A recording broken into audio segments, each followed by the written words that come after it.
Does rebirth really happen and are there many lifetimes? یہ ہندووادی وہ کہتے ہیں کہ جنم ہوتا ہے، اور قرآن میں ایک بات آتی ہے کہ مردے زندے کیے جائیں گے. یہ دو بات میری سمجھ میں ابھی تک نہیں آئی ہے. مذہب اور غیر مذہب میں جو سب سے بڑی آڑ ہے وہ کس کی ہے کہ کافر موت کے بعد کی زندگی کا قائل نہیں ہے، ہم موت کے بعد کی زندگی کے قائل ہیں. ایک مشرک ایک پرانی بوسیدہ ہڈی نبی کی خدمت میں لے کے آیا طنز کرنے کے لیے، مذاق اڑانے کے لیے. اے نبی اس سے کہہ دیجئے اس ہڈی میں وہی جان ڈالے گا انشأہا اول مرہ، جس نے اس کو پہلی مرتبہ پیدا کیا. ہاں جی ہیلو فرینڈ ਸਾਰਿਆਂ ਨੂੰ ਸਤਿ ਸ਼੍ਰੀ ਅਕਾਲ. ਬਹੁਤ ਸਵਾਗਤ ਹੈ ਇੱਕ ਵਾਰ ਫਿਰ ਤੋਂ ਮੇਰੇ ਚੈਨਲ ਤੇ. ਜਿਵੇਂ ਕਿ ਤੁਸੀਂ ਹੁਣੇ ਸੁਣਿਆ ਕਿ ਪੁਨਰ ਜਨਮ ਹੁੰਦਾ ਹੈ ਜਾਂ ਨਹੀਂ ਹੁੰਦਾ, ਜੇ ਹੁੰਦਾ ਹੈ ਉਸੇ ਬਾਰੇ ਜਿਹੜੀ ਗੱਲਬਾਤ ਕੀਤੀ ਗਈ ਹੈ, ਉਹਨੇ ਜਿਹੜਾ ਸਵਾਲ ਪੁੱਛਿਆ ਇਹ ਹੈ ਜਾਂ ਨਹੀਂ ਹੈ. ਸੋ ਆਓ ਆਪਾਂ ਅੱਜ ਦੀ ਇਸ ਵੀਡੀਓ ਦੇ ਵਿੱਚ ਮੁਫਤੀ ਤਾਰਿਕ ਮਸੂਦ ਜੀ ਪਾਸੋਂ ਜਿਹੜੀ ਉਹਨਾਂ ਦੀ ਸਪੀਚ ਸੁਣਦੇ ਹਾਂ ਕਿ ਪੁਨਰ ਜਨਮ ਹੈ ਜਾਂ ਨਹੀਂ ਹੈ, ਤੇ ਜੇ ਹੈ ਤਾਂ ਫਿਰ ਕਿਵੇਂ. سو کر دیں آپ video start. Let's watch the video. تو یہ آج کی بات نہیں ہے، یہ پرانا پیغمبروں کا بھی اسی طرح مذاق اڑایا جاتا تھا. وہ کہتے تھے مرنے کے بعد زندگی ہے، اپنے اعمال کو درست کرو. وہ کہتے یار کاروبار کی بات کرو، بزنس کی بات کرو، صحیح ہے نا، اور سیاست کی بات کرو. یہ کیا موت کے بعد زندگی اور قبر اور یہ کیا باتیں کر رہے ہو. تو جب نبی نے زیادہ یہ باتیں کی ہیں تو ایک مشرک نے کیا کیا، ایک پرانی قبر میں گیا ہے اور سڑی ہوئی بوسیدہ ہڈی، مردے کی نہیں ہڈیاں ہوتی ہیں، وہ لے کر آیا اور نبی کے سامنے لا کے کہنے لگا من یحیی العظام وہی رمیم، بھلا اس جیسی بوسیدہ ہڈیوں کو کون زندہ کرے گا جب کہ یہ گل سڑ کے ختم ہو جائیں گی. یہ ہڈیاں جب گل سڑ کے ختم ہو جائیں گی کون کرے گا اس کو زندہ. دیکھو وہ ہڈی لائے بغیر بھی یہ کام کر سکتا تھا نا. کیا خیال ہے؟ اس سے پتہ چلتا ہے باطل پوری پراپر تیاری کے ساتھ کام کرتا ہے، ایک پلاننگ کے ساتھ، بھرم میں لینے کے لیے سامنے والے کو، سامنے والے پہ بھرم ڈالنے کے لیے. تو وہ بھی بھرم ڈالنے کے لیے نا کہ ایسے میں بتاؤں گا ہڈی نظروں کے سامنے نہیں ہوگی، لوگوں کے دماغ میں یہ اعتراض صحیح طرح بیٹھے گا نہیں. آج کل آپ یہ ملحد اور ایتھیسٹ لوگوں کو دیکھیں، یہ لوگ بھی بڑا تمسخر والے لب و لہجے میں اسلام کا مذاق اڑا رہے ہوتے ہیں. میں وہ ہڈی کی بات کر رہا تھا تو اس نے بھی انسلٹ کی نیت سے، اس مشرک نے کیا کہا، وہ ویسے ہی کہہ سکتا تھا کہ بھئی پرانی ہڈی کو کون زندہ کرے گا. اس نے کہا ہڈی لے کر آؤ. پھر بوسیدہ ہڈی جو کھوکھلی ہو رہی ہو نا، بھربھری، تو پھر وہ لا کے جب سامنے رکھو گے، آپ کے ایمان لانے والے بھی بیٹھے ہوں گے تو طبیعت سے مذاق بنے گا اس کا. سب لوگ ہنسیں گے، بولیں گے واہ بھائی واہ، اس میں جان پڑے گی، یہ دوبارہ سے انسان بن جائے گا. یہ پاسبل نہیں ہے. جیسے ہم جب کسی کو ویسے سمجھا رہے ہوتے ہیں نا، بات سمجھ میں نہ آئے تو بندہ سامنے لا کے کھڑا کر دیتے ہیں. ابے کیا یہ اس کو لڑوا رہا ہے تو بروس لی سے ہے بھائی، یہ اتنا باریک سا آدمی، اس کا مقابلہ تو بروس لی سے کروائے گا. یہ اتنا باریک سا آدمی، اس کا مقابلہ تو کسی بڑے باڈی بلڈر سے کروائے گا. تو بندہ سامنے لے آتے ہیں نا، پھر اگلا کہتے ہیں نہیں بھائی یہ نہیں ہو سکتا. تو اس نے بھی کیا کہا کہ محمد صلی اللہ علیہ وسلم بار بار یہ دعویٰ کرتے ہیں بوسیدہ ہڈیوں میں، مردوں میں اللہ جان ڈالے گا. بوسیدہ ہڈیوں میں نہیں، مردوں میں اللہ جان ڈالے گا. قبروں سے مردے قیامت کے دن کھڑے ہوں گے. بار بار کہتے ہیں. مشرکین کہتے تھے ایسا نہیں ہو سکتا، ایسا نہیں ہو سکتا. ایک دن کیا ہوا، ایک مشرک نے کہا یار کوئی مردہ لا کے دکھا دو، اور مردہ بھی پرانا سڑا ہوا، صدیوں پرانا، وہ لا کے دکھا دو اور پھر بولو اس میں جان ڈلے گی. تو سب لوگ ہنسیں گے، سب بولیں گے واہ واہ واہ، بات تو یہ یار بالکل ٹھیک کی ہے، اور شرمندہ ہو کے چلے جائیں گے، اور محمد صلی اللہ علیہ وسلم کے دعوے اس پر لوگ یقین کرنا چھوڑ دیں گے. تو اس نے چالاکی کی، جا کے ہڈی لے کر آیا اور کہنے لگا من یحیی العظام وہی رمیم، کون ہے جو اس ہڈی میں جان ڈالے گا جب کہ یہ گل سڑ کے ختم ہو گئی ہے. مشرک کا خیال تھا صحابہ ہنسیں گے اور مذاق اڑے گا اور نبی صلی اللہ علیہ وسلم معاذ اللہ نقل کفر شرمندہ ہو جائیں گے یا جواب دینے کی کوشش کریں گے. ایکچولی بات اصل میں یہ ہے نہیں، دیکھو پہلے سمجھو اصل میں نے جو کہا ہے نا وہ اس طرح سے نہیں کہا جس طرح سے تم کہہ رہے ہو. ایسے ہوتا ہے نا، اس کو یہ اندازہ ہی نہیں تھا کہ نبی خاموشی اختیار کریں گے، اس کا کوئی جواب نہیں دیں گے، کیونکہ یہ اعتراض نبی پہ نہیں ہو رہا، یہ کس پہ ہو رہا ہے؟ خدا پہ. ہمارے نبی کو درجنوں جگہ قرآن نے یہ کہا ہے کہ آپ کا کام ہے پیغام پہنچانا، منوانا آپ کی ذمہ داری نہیں ہے. نبی پریشان ہوتے تھے نا کہ یہ میری بات مان نہیں رہے ہیں, تو ٹینشن ہوتی تھی. تو اللہ نے کہا کہ آپ کا کام تو پیغام پہنچانا ہے, آپ میرے سفیر ہیں, یہ نہیں مان کے آپ سے دشمنی تھوڑی کر رہے ہیں, تو مجھ سے دشمنی کر رہے ہیں, تو مجھ سے دشمنی کر رہے ہیں. امریکہ کا سفیر آئے اور آپ اس سفیر کے پرچے کو پھاڑ کے پھینک دیں تو سفیر ہنسے گا نا, کیا خیال ہے, بولے ابے تو پنگا کس سے لے رہا ہے, امریکہ سے لے رہا ہے, میں تو جا رہا ہوں بھائی, کیا خیال ہے. وہ کہے گا ٹھیک ہے بھائی, ہم تو اگلی فلائٹ سے جا رہے ہیں, آپ کو نہیں, تجھے جانے نہیں دوں گا. وہ کہے گا جب امریکہ کا دوسرا سفیر آئے گا نا تیرا باپ بھی جانے دے گا, ٹھیک ہے نا, وہ تھوڑی وہ ٹینشن لے گا. تو اللہ بھی بار بار نبی کو کہتے تھے کہ آپ کیوں ٹینشن لے رہی ہے, تو نیچرل ہے نا انسان کی جب مخالفت ہوتی ہے ٹینشن ہوتی ہے. قرآن میں ایک جگہ نہیں درجنوں جگہ ہے کہ آپ کس بات کی ٹینشن لے رہے ہیں, یہ آپ سے دشمنی کر کے آپ سے تھوڑی کر رہے ہیں, یہ مجھ سے دشمنی کر رہے ہیں. تو نبی پہ آ کے اس نے مشرک نے اعتراض کیا اور کہا اس بوسیدہ ہڈی میں کون جان ڈالے گا. نبی خاموش رہے. قرآن میں سورہ یاسین کا آخری رکوع نازل ہو گیا. سورہ یاسین آج کل مردوں پہ پڑھنے کے علاوہ کوئی کام رہا نہیں ہے. شادی نہیں ہو رہی اتنی دفعہ سورہ یاسین, اور یہ والا کام نہیں ہو رہا اتنی دفعہ سورہ یاسین. ہماری تو سورہ یاسین پڑھے بغیر اتنی دفعہ شادی ہو گئی الحمدللہ. یہ نہیں کہ ہم سورہ یاسین پڑھتے نہیں ہیں, پڑھتے ہیں لیکن شادی کی نیت سے نہیں پڑھتے, ثواب کے لیے پڑھتے ہیں الحمدللہ, اور سمجھ کے پڑھنے کی کوشش کرتے ہیں اور سمجھانے کی بھی کوشش کر رہے ہیں لوگوں کو سورہ یاسین میں کیا لکھا ہوا ہے. تفسیر کے لیکچر جو ہمارے اسپیچز پہ ہیں وہ سنا کریں.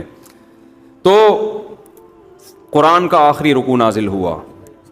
نبی صلی اللہ علیہ وسلم پر جب وحی آتی تھی نا, کافر کو بھی پتہ چل جاتا تھا کہ وحی آ رہی ہے, کیونکہ آپ کی کیفیات چینج ہو جایا کرتی تھی. اس بات کو غیر مسلموں نے بھی مانا ہے, انگریز بھی یہ بات مانتے ہیں. انگریزوں نے بھی کتابیں لکھی ہیں جو سیرت پر, اس میں اس کا انکار نہیں کیا انگریزوں نے کہ نبی کی جو کیفیات ہیں وہ چینج نہیں ہوتی تھی, یہ انکار نہیں کیا وہ, کیونکہ اتنی تاریخی روایات ہیں نا. گوروں نے جو کافر ہے نا یہ کہا ہے کہ محمد صلی اللہ علیہ وسلم نے جو کلام پیش کیا ہے ایکچولی وہ آپ پر کچھ ایسی کیفیات ہو جاتی تھیں کہ آپ پر جنون کی ایک کیفیت ہوتی تھی, اس میں آپ کی زبان سے کچھ الفاظ نکلنا شروع ہو جاتے تھے.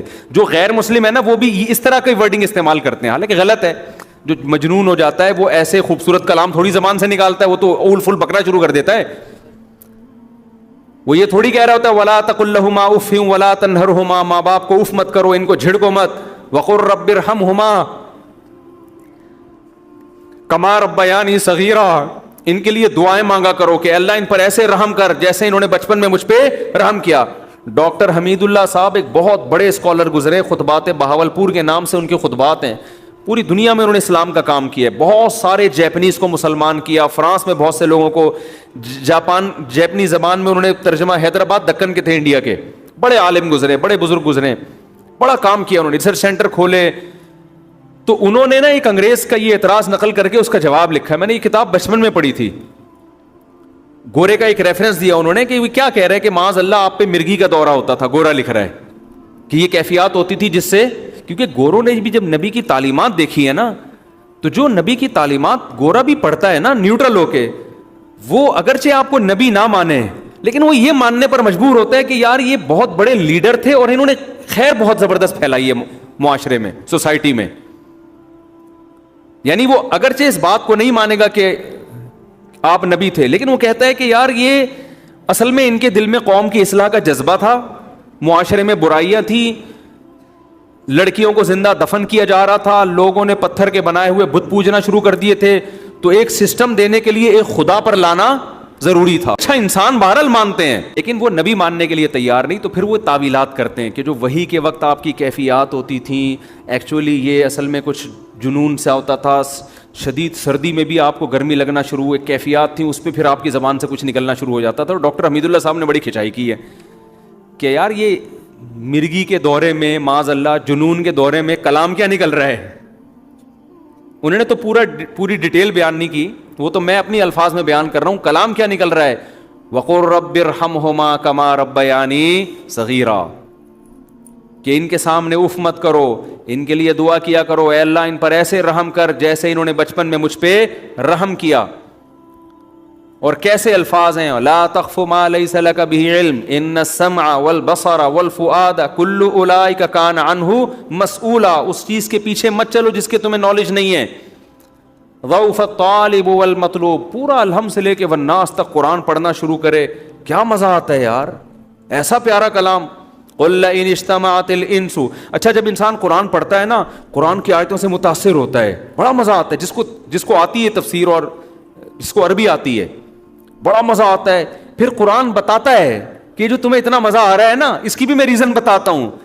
سورہ بنی اسرائیل پڑھیں, ایسا مزہ آتا ہے, ایسی پیاری آیتیں ہیں اس کی, اتنا مزہ آتا ہے نا. آگے جا کے قرآن جب یہ کہتا ہے قل لئن اجتمعت الانس والجن على ان یاتوا بمثل هذا القرآن لا یاتونک بمثلہ ولو کان بعضهم لبعض ظہیرا, اے نبی ان سے کہہ دیجئے ساری دنیا کے انسان, ساری دنیا کے جنات جمع ہو کر ایسا کلام بنانا چاہیں, سب ایک دوسرے کے مددگار بن جائیں, پھر بھی ایسا خوبصورت کلام پیش نہیں کر سکتے. ایسا وجد آتا ہے کہ یار قرآن اثر بھی ڈال رہا ہے اور پھر اپنی تعریفیں بھی خود ہی کر رہا ہے کہ نہیں ہو سکتا تم سے یہ. اور اس کلام کو کیا کہتی ہے بھائی, مرغی کا معاذ اللہ دورہ پڑا ہوا تھا, کوئی سردی ہو رہی تھی اور اس میں یہ کلام نکلنا, ایسے آٹومیٹیکلی ایسے کلام نہیں نکلتے. میں بات کو بس 2-3 منٹ میں سمیٹ کے ختم کر رہا ہوں. تو نبی صلی اللہ علیہ وسلم پر وحی نازل ہونا شروع. حضرت عائشہ فرماتی ہیں کہ شدید سردی میں آپ کے پسینے نکلنا شروع ہو جاتے تھے. ایک صحابی کی ران نبی کی ران کے نیچے تھی, ایک آیت کا ایک ٹکڑا نازل ہوا ہے. کہتے ہیں آپ صلی اللہ علیہ وسلم کی ران مبارک اتنی بوجھل ہو گئی, مجھے لگا کہ میری ران چٹخ کے ٹوٹ جائے گی. صحابہ نے تو یہ سب چیزیں اپنی آنکھوں سے دیکھی ہوئی تھی. پھر آپ پر وہ آپ اپنی ان کیفیات سے باہر نکلتے تو آیتیں پڑھنا شروع کر دیتے, پھر بہت تیز تیز پڑھ رہے ہوتے تھے کہ بھول نہ جائیں. پھر سورہ قیامہ میں آیتیں نازل ہوئیں کہ سورہ طٰہٰ میں لا تعجل بالقرآن, آپ قرآن پڑھنے میں جلدی نہ کریں. انا علینا بیانا, ہم نے اس کو نازل کیا, حفاظت بھی ہم کریں گے اور آپ کی زبان سے نکلوائیں گے بھی ہم اس کو. یعنی آپ جلد بازی نہ کریں کہ کوئی لفظ مجھ سے چھوٹ نہ جائے کہیں. تو کیا قرآن کی آیتیں نازل ہوئیں, اولم یر الانسان, کیا یہ انسان دیکھتا نہیں ہے, انا خلقناہ من نطفۃ, کہ ہم نے اس کو منی کے قطرے سے پیدا کیا ہے. کہ اب کیا مطلب قرآن یہ کہنا چاہ رہا ہے کہ ایک طرف ہڈی لے کر آئے, دوسرے ہاتھ میں منی کا قطرہ لے کر آئے, اور پھر یہ کہے کہ کون ہے جو اس کو انسان بنا سکتا ہے بھائی. ہڈی تو ایک ہاتھ میں لے کر آ گیا, اللہ گویا بزبان حال اسے کہہ رہے دوسرا ہاتھ کھول, میں اس میں وہ مادہ رکھوں گا جس سے میں نے تجھے بنایا ہے, وہ پانی رکھوں گا جس سے میں نے تجھے بنایا ہے. انا خلقناہ من نطفۃ, کیا انسان جو اس ہڈی کو دیکھ رہا ہے, کیا وہ اس پانی کو نہیں دیکھا جس سے میں نے اس کو بنایا ہے. آج تو ہم اس پانی سے انسانوں کو بنتا ہوا دیکھ رہے ہیں. کوئی انسان آٹومیٹیکلی کہیں سے وجود میں آ گیا ہو, اس کے سامنے پانی لے جا کے رکھیں اور بولیں کہ یہ پانی 9 مہینے کے پروسیس سے گزرنے کے بعد آنکھ, کان, ناک, دل, دماغ, جگر, گردے, پھیپھڑے, کلیجی, ساری چیزیں اس میں بنیں گی. پھر کوئی بڑا ہو کر ستار بھائی بنے گا, کوئی بڑا ہو کر وسیم بھائی بنے گا, کوئی بڑی ہو کر چمونی آپا بنے گی, کوئی بڑے ہو کر جناب عمران خان بنے گا, کوئی نواز شریف بنے گا, کوئی مولانا فضل الرحمان بنے گا, کوئی جناب امریکہ کا صدر بنے گا. کوئی مان لے گا اس وقت مذاق اڑانا کہ یہ بنے گا, یہ وسیم بنے گا, یہ ستار بنے گا, ہے بھائی یہ بادشاہ بنے گا, کوئی مان لے گا؟ ہڈی سے زیادہ ناقص وہ چیز ہے جو پانی ہے. یہ تو پھر بھی ٹھوس چیز ہے, یہ تو بن چکی ہے ایک دفعہ, اس کے بارے میں تو تم دیکھ چکے ہو. یہ وسیم تھا جو پورے پروسیس سے گزر کے دوبارہ ہڈی میں تبدیل ہو گیا ہے, وہ تو کچھ بھی نہیں تھا. تو اللہ کہتے ہیں قل یحییھا الذی انشأھا اولم یر الانسان انا خلقناہ من نطفۃ فاذا هو خصیم مبین. انسان تو دیکھتا نہیں ہے, تو دوسرے ہاتھ میں ذرا وہ پانی کی بوند ڈال کے دیکھ, ہم نے تجھے اس سے بنایا اور ایسا بنایا اذا ہوا خصیم مبین, بحث کر رہا ہے بڑے ہو کر, اور بنانے والوں کی آنکھوں میں آنکھیں ڈال کے بات کر رہا ہے اور کہہ رہا ہے من یحیی العظام وہی رمیم, بھلا اس ہڈی کو کون زندہ کرے گا جبکہ یہ ہڈی سڑ کے بوسیدہ ہو جائے گی. اللہ کہتے ہیں یہ تیرے اندر ایک پانی تھا, ایسا کانفیڈنس کہ خدا پر اعتراض کرنے شروع کر دیے. یہ کانفیڈنس کیسے آیا؟ اس پانی میں پیدا ہوا یہ کانفیڈنس. تو پہلے اللہ نے اس کا اعتراض کا اسی کی زبان میں جواب دیا کہ تو یہ ہڈی کو دیکھ رہا ہے, ذرا ایک ہاتھ میں اس پانی کی بوند ڈال کر اس کو بھی دیکھ, تجھے تیرے سوال کا جواب مل جائے گا. یہ الزامی جواب تھا. پھر تحقیقی جواب قرآن دیتا ہے قل یحییھا الذی, اے نبی اس سے کہہ دیجئے اس ہڈی میں وہی جان ڈالے گا انشأھا اول مرہ, جس نے اس کو پہلی مرتبہ پیدا کیا. فرسٹ ٹائم پیدا کرنا مشکل ہوتا ہے,